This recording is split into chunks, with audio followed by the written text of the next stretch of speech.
For the weighted dislocates, we want to set up on an elevated surface. In the gym it can be a bench or a box. If you're at home you can use a sofa or your bed, for example.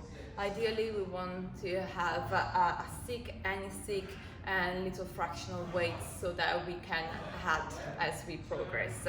Now, if you don't have that at home, I'm gonna show you a different alternative where you can use a band and some small weights. The small weights at home can once again be water bottles, so you can control how much water you're putting in, or use sand to make them a little bit heavier as well. So I show you the movement with the stick only. That's what you want to do to warm up for this exercise, and then once you feel really in control, you can start adding weights. We want to lay down on our back. We want to make sure that our back is nice and flat on our surface and our head is supported. Now from there we're going to start in a dislocate position, so our hands are going to be nice and wide, wider than our shoulders. Wrists are straight, so make sure that you're not bending through the wrists. And then from there you're going to lower as much as you can. Make sure you're not arching your back. Ribcage stays down and in contact with our bench, and then from there, straight elbows, we bring this back up and control down again. If you're doing this with just a stick, when you get to the end, you really want to pull down towards the floor to try to increase the range a little bit, and up.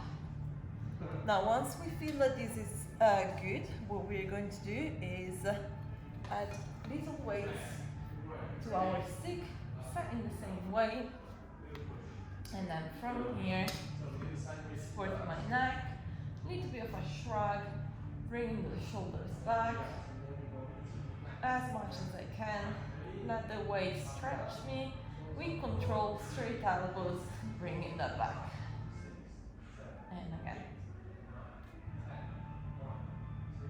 Now here, the control is really on that coming back, making sure that we don't have to bend our arms. Now, if you don't have the stick, the other variation is using a band. So we're going to use a band to control how wide our hands are and making sure that they stay in line. Then you're going to, once you're ready to add weight, you're going to have your little weights into your hands, pull that band apart, maintain that distance, and you're going to do exactly the same movement, keeping the tension on the band. Down, a little bit of a stretch, and control back up.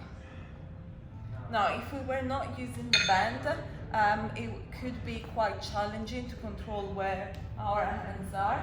They could go down to the side or get really narrow. So using a band or a yoga strap is going to help us maintain them in the correct position.